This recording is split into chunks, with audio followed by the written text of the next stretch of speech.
주님의 이름으로 기도드립니다. 아멘.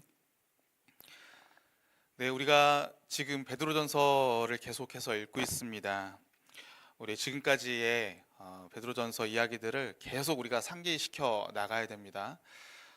우리가 지금까지 고난받는 그리스도인을 위로하기 위한 이 베드로의 메시지에 대해서 함께 살펴봤습니다. 첫 번째 메시지, 우리 주 예수 그리스도의 아버지 하나님을 찬송하라라는 것입니다. 그 이유에 대해서 베드로는 구원의 확실성에 대해서 세 가지로 이야기를 했습니다. 하나님께서 능력으로 우리의 구원을 보존하고 계신다. 또 우리의 구원은 고난을 통해서 증명된다. 또 우리의 구원은 옛 구약의 선지자들을 통해서 예언되어져 왔고 그것이 성취되어진 것이다. 그러니까 이런 구원의 확실성을 믿고 하나님을 고난 가운데서도 찬송하라 라고 이렇게 이야기했습니다. 그런데 여러분, 우리는 이 베드로의 이 첫 번째 메시지를요, 이렇게도 생각해 볼 수 있습니다. 지금 베드로가 이야기하는 것은요, 너희는 구원받은, 구원의 유업을 받은 하나님의 자녀다라는 거예요. 이 자녀임을 기억하라라는 것입니다. 너희가 이전에 믿지 않는 자들이 아니라 하나님께 택함 받아서 하나님을 아버지로 여기고 하나님의 아버지의 그 유업을 받는 하나님의 자녀임을 너희가 기억하라라는 거예요. 그러니까 지금 고난받는 성도들에게 그들의 정체성에 대해서 이전이 아니다, 새로운 정체성을 가진 너희들을 기억해라 라고 이렇게 상기시켜 주는 것이죠. 그러면 이제 이 땅 가운데 우리가 누구인지를 알았으면 어떤 말을 또 해야 되겠습니까? 이 땅에서 새로운 정체성을 가진 그리스도인으로서, 성도로서 어떻게 살아가야 되는가? 어떻게 이 땅 가운데서 어떠한 태도를 가지고, 어떠한 생각과 어떠한 마음가짐을 가지고 살아가야 되는가라는 것을 이야기할 수밖에 없겠죠. 그래서 오늘 본문 13절에 보시면은요, 첫 단어가 뭐로 나옵니까? 그러므로 라고 나오는 겁니다. 앞에 있는 3절부터 12절까지의 이 말씀을 다 받아서 그러므로 라고 이렇게 이야기하는 거예요. 그러므로 이런 거 해라, 이렇게 저렇게 해라 라고 이렇게 이야기가 나오는 것이겠죠. 그래서 오늘 본문 13절부터 2장 10절까지의 네 가지의 명령형 동사가 나옵니다. 네 가지의 권면이 나와요. 첫 번째는 온전한 소망을 두라라는 것입니다. 두 번째는 거룩하라라는 거예요. 세 번째는 진심으로 서로 사랑하라라는 것입니다. 그리고 네 번째는요, 자기 생명을 양육하기를 사모하라라는 것입니다. 그래서 오늘은 우리가 이 네 가지의 권면 가운데 첫 번째, 온전한 소망을 두라라는 이 권면에 대해서 우리가 소망의 견인이라는 제목으로 함께 은혜를 나누겠습니다. 여러분들, 우리가 온전한 소망을 두는 그리스도인의 모습은 과연 어떠한 모습일까요? 우리 함께 따라해 보겠습니다. 첫 번째는 99%가 아닌 100%다. 여러분들, 우리가 소망, 희망 이런 것을 이야기할 때 세상에서는요, 이러한 의미로 사용이 됩니다. 내일 비가 오지 않기를 소망한다. 내일 눈이 오지 않기를 희망한다. 저의 소망은요, 나중에 무엇이 되는 것입니다. 이런 것들을 이렇게 이야기를 하죠. 그렇게 이야기할 때, 특히 내일 비가 오지 않기를 소망한다라고 이야기할 때 비가 오는 것, 오지 않는 것, 이게 확실한 건가요? 확실하지 않습니다. 기상현상에 대한 확실성이 없어요. 올지 안 올지 몰라요. 그냥 소망할 뿐입니다. 그냥 기원할 뿐이에요. 이것이 세상이 이 소망이라는 단어, 희망이라는 단어를 사용하는 방법입니다. 의미예요. 하지만 기독교의 소망은 다르다라는 것입니다. 현실 가능성이 낮은 그러한 미래에 대한 기원이 아닙니다. 이미 과거에 발생한 소망입니다. 과거에 발생했어요. 그것은 무엇입니까? 예수 그리스도의 죽음과 부활입니다. 이미 발생했어요. 그래서 예수님께서 부활하심으로 말미암아 우리 가운데, 우리 베드로전서 3장에서 읽었죠. 무엇이 있다고요? 산 소망이 있게 하셨다라고 이야기합니다. 이미 부활하셨기 때문에 우리 가운데는요, 살아있는 예수 그리스도라고 하는 그 소망이 살아있는 채로 우리의 삶 가운데 역사하고 있다는 것입니다. 마찬가지로 죽으시고 부활하신 예수께서 이제 반드시 뭐 하실 것입니까? 재림하실 것입니다. 재림하실 거예요. 파루시아. 그때가 되면 우리가 하나님 아버지께 받은 그 유업은 온전해집니다. 완전해집니다. 우리가 그토록 기대하고 고대했던 그 천국의 완성이 이제 이루어지는 것입니다. 우리가 경험하게 되는 것입니다. 그것이 99%의 가능성이 아니라 100%의 확실함이라는 것입니다. 그래서 오늘 본문에서 이렇게 이야기하는 것입니다. 오늘 본문 13절 말씀 우리 함께 읽어보겠습니다. 시작. 그러므로 너희 마음의 허리를 동이고 근신하여 예수 그리스도께서 나타나실 때에 너희에게 가져다 주실 은혜를 온전히 바랄지어다.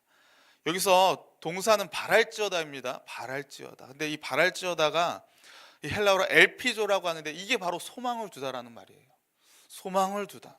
그런데 그냥 소망을 두는 게 아닙니다. 뭐라고 앞에 소식하고 있어요? 온전히라고 이야기합니다. 온전히, 텔레이오스, 완전하게, 완벽하게라는 부사예요. 100%를 이야기합니다. 예수 그리스도의 죽음과 부활, 그리고 반드시 이루어질 재림에 대한 이 확신이 우리 가운데 소망이 되는 거예요. 여러분들, 여기서부터 우리 그리스도인들의 이 땅에서의 삶의 태도가 출발하는 것입니다. 시작하는 거예요. 그러기에 사랑하는 성도 여러분, 제가 여러분들께 질문 드리겠습니다. 예수 그리스도의 죽음과 부활, 그리고 재림에 대해서 여러분들 이것을 사실로 인정하십니까? 인정하실 뿐만 아니라 주님이 빨리 오시기를 진정 온전히 바라고 계시나요? 한번 곰곰이 생각해 봐야 됩니다. 주님이 오시면 예수님께서 재림하시는 순간 이 땅에서의 모든 삶들은 끝나게 됩니다. 끝나게 돼요. 그것을 바라고 계십니까? 아니면 아직 주님 조금만 더 천천히 있다가 오세요. 아직 제가 이 땅에 할 일이 많습니다. 혹은 내가 이 땅 가운데 어떤 이 세상의 것들에 대해서 우리가 소망을 두지는 않습니까? 우리는 이 점을 우리가 분명하게 넘겨 짚고 가야 됩니다. 내가 이 땅 가운데 나는 분명히 주님 오시기를 소망하고 알고 있는데, 근데 내가 바라는 것은 또 다를 수 있거든요. 지금 나의 형편을 해결해 줄 것, 나의 지금 상황을 해결해 줄 것, 나의 기대, 세상의 것이 될 수가 있는 것입니다. 소망, 돈이 될 수 있는 거예요. 자녀가 될 수 있는 거예요. 내 건강이 될 수 있는 것입니다. 그러기에 우리가 이것을 짚고 넘어가야 돼요. 그렇지 않으면, 소망이 예수가 아니면 이 땅에 있는 모든 것은 다 쇠하여지고 없어지는 거, 허망한 것들이에요. 그렇기 때문에 우리가요, 지금 이렇게 견디고 있는 게, 고난 가운데 있는 게 그저 고통일 수밖에 없는 것입니다. 고통으로 끝날 수밖에 없는 거예요. 해결이 안 되니까요.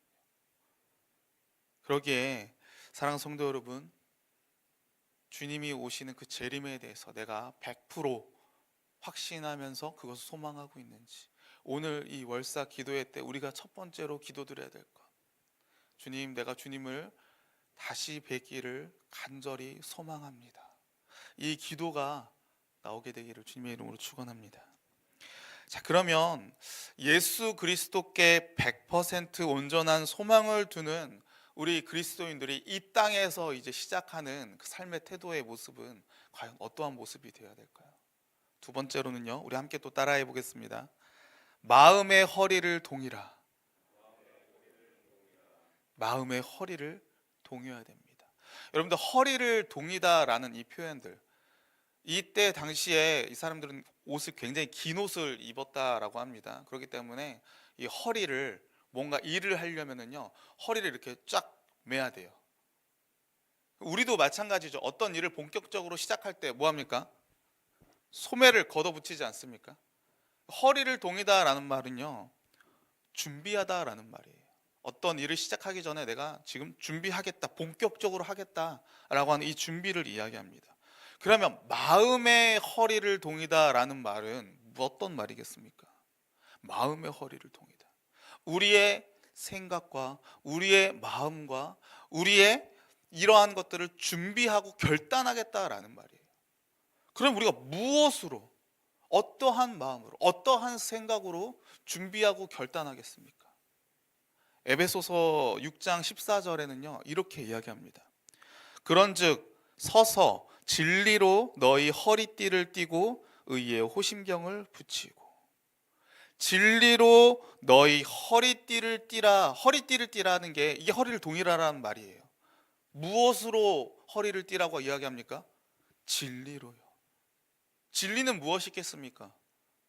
예수 그리스도의 죽음과 부활과 재림, 우리의 십자가 대속, 우리의 구원, 이게 지금 진리잖아요. 예수가 진리잖아요. 하나님의 말씀이 진리잖아요. 이것으로 우리가 무장해야 된다라는 거예요.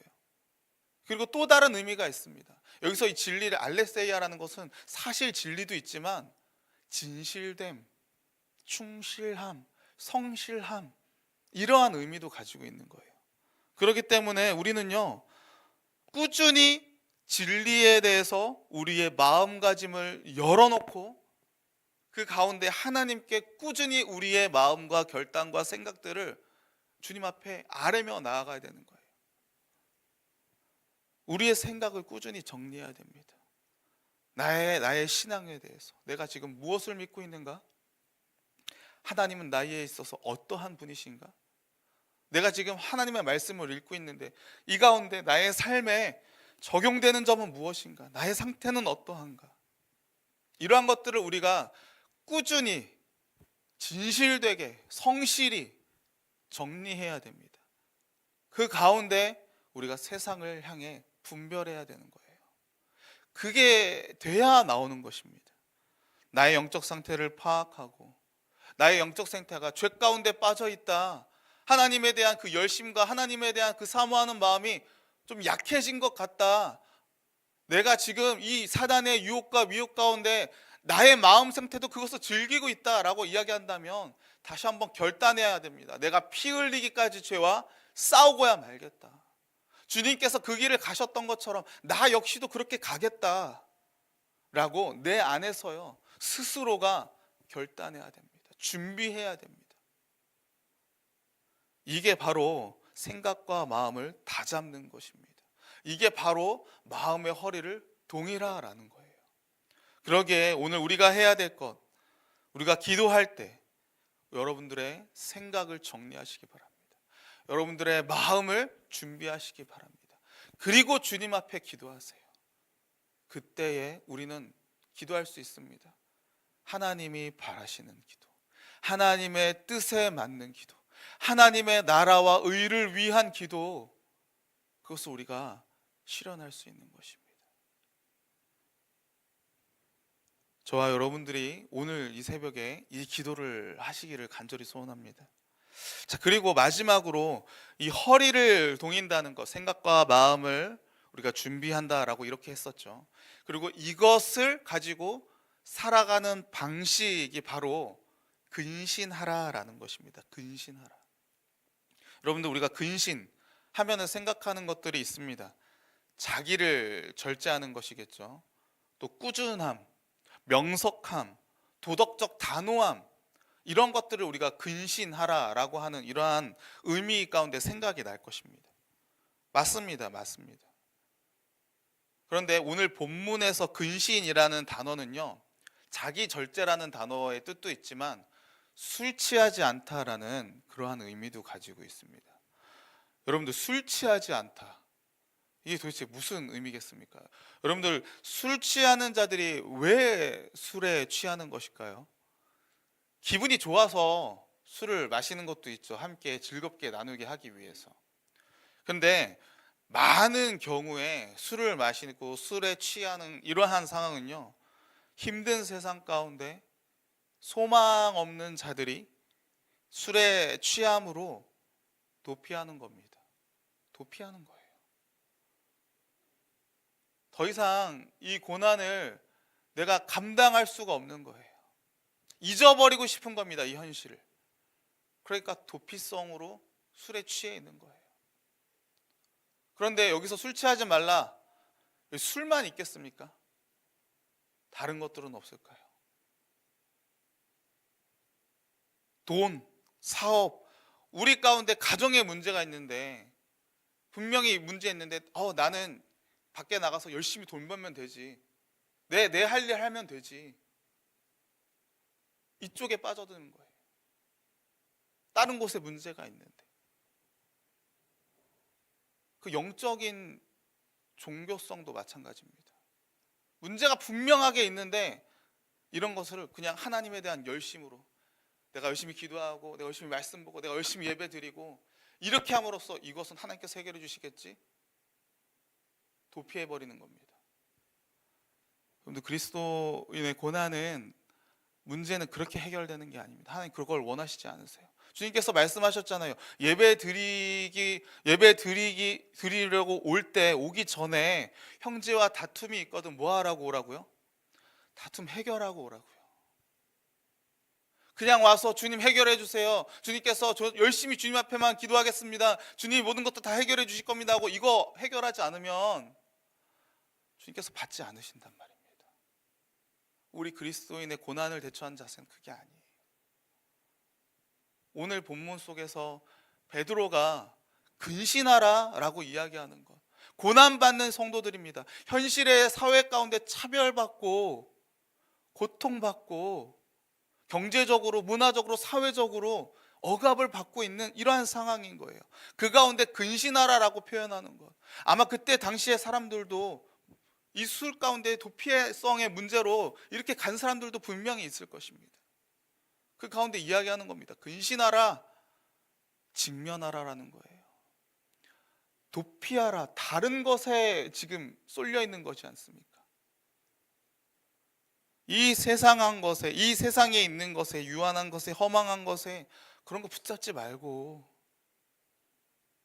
예수 그리스도를 확실하게 붙잡으면서 담대함을 가지고 직면하라라는 거예요. 부딪혀라라는 것입니다. 언제까지요? 주님 오시는 그날까지요. 주님이 오시면 은혜 가운데 온전히 너희에게 그 소망이 이루어질 거다라고 하는 그러한 말씀을 오늘 전해주고 있는 것입니다. 이것이 새로운 정체성을 얻은 그 확실한 소망을 붙잡은 그리스도인들의, 우리의 이 땅에서의 삶의 태도입니다. 삶의 방향입니다. 그러기에 사랑하는 성도 여러분, 기억하시기 바랍니다. 저와 여러분은 누구라고요? 하나님의 자녀입니다. 예수 그리스도의 그 죽음과 부활로 말미암아, 믿음으로 말미암아 거듭난 하나님의 자녀입니다. 그냥 자녀도 아닙니다. 하나님의 유업을 받은 자녀입니다. 또 그분을 믿는 거룩한 성도입니다. 이게 하나님과 우리와의 관계예요. 우리의 정체성입니다. 이것을 기억하시고 오늘 하루의 삶 가운데, 특별히 이 4월 한 달 동안에 여러분들의 허리를 단단하게 동이시기를 바랍니다. 그리고 근신하시기를 바랍니다.